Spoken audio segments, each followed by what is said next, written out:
to know is why my quote's on the inside of the book, and all these bums like Godin and Tony Hsieh got the back cover. I'm very distraught about this, Brian. Actually, I really don't even know what to say. I'm not even sure what to say about that, except that you're right there as the book starts. You kind of like have the last word in this. Is that not good enough? It should have been on the front. Actually, it should have been the title. It's your quote. I like Gary+vaynerchuk. It should have been the name of the book.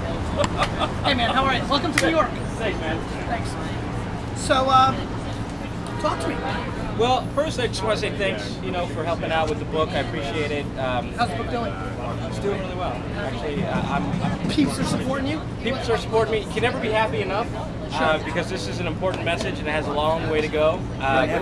So I'm going to be putting a lot of energy in it. But I'm excited. I'm excited that you're in it, so thanks for your help. I really appreciate it.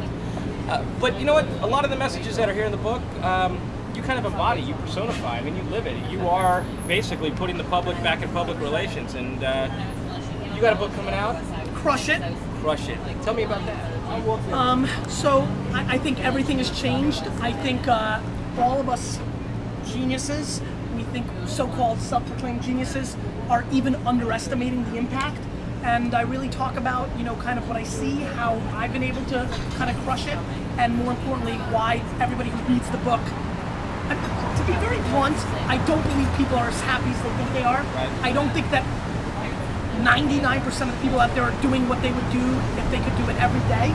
And I think it's possible. And I think when I see the average American income, I hate this notion of that's been built into society that says if you leave your job and you do what you love, that you'll make less money, right? And to me, I don't believe that at all. I think with the new platforms and the cost of entry being zero, that if you do what you love, you'll not only be ridiculously happy, but you'll make more bank. And I think everything I believe in that was not possible 36 months ago. So I decided to write a book about it because people still read books, and I thought it would be fun. I'm hoping so. I mean, that's why I wrote one. But I pre-ordered this book. I'm looking forward to reading it. Just one copy? Well, one copy. I need 5 copies from you, Brian. Will you right now admit that you will pre-order 4 more? I'll pre-order 5 more, and I'll actually pre-order a bunch more, and I'll give them away as. Love you. Because, I'll sign them too. Will you? Yes. All right, you promise? I promise. Well, then I'll buy more than a few. I'll buy a bunch because I believe that. I need to clarify a bunch on camera because I know you know. I'll buy 25 copies of his book. Hustling, baby. That's right, and I appreciate that. So, but I'm going to ask you to return the favor. I don't need you to buy 25 copies. If I buy 25 copies of my book, will you sign them all? Everyone. All right. Because what Gary's purporting is really important. I mean, this is an opportunity for people to actually create their own destiny. I believe that. Although I don't talk about that in this book, I do talk about the ability for companies and brands to sort of build a very human relationship and a bridge between their markets and what used to be the audience, and what used to be sort of the ability to push messages through intermediaries to their audience. I believe that they can establish relationships and create maybe significance and some relevance for themselves. Here's my question. If you know that anybody that works in PR, I hope you sent them this book, because PR is screwed up, as we know. I can't afford to do that, but I want everybody in PR should buy this. I agree. I agree. What's screwed up about PR, Gary?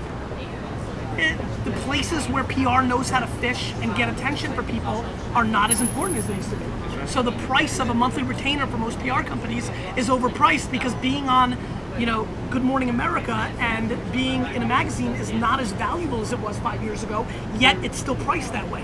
That's a problem. That is a problem. That's like paying a lot of money for a horse because it can drive you places. Just saying. Or a blanket because it helps you do smoke signals. I bet you blankets were more expensive when they did that. They were more valuable. I'm just saying. I don't even know what to say after that, but you're exactly right. I mean, because I think, and if you think about the modern day smoke signal, the blanket, that's Twitter, right? And I think companies are misusing Twitter. Well, I think for the second, I'm very high on Facebook these days. I think Tumblr is a play. Yep, I should mention that I'm now an investor in Tumblr. I don't want to get a bad reputation for not being transparent. I think Ustream is huge.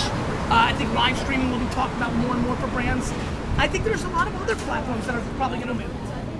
This is a book. This is a book to help you humanize your brand and be relevant again, and to become your own influencer and not have to rely on the influential words and audiences and reach of other people. Gary is going to teach you how to be influential and become an authority. I'm going to teach you how to be happy as and shit. be happy. As shit. As shit. We can say shit, absolutely. And be happy. And I'm going to read it because I want to be happy. So thanks, Gary. You're already happy, man. Thank you so much for your time.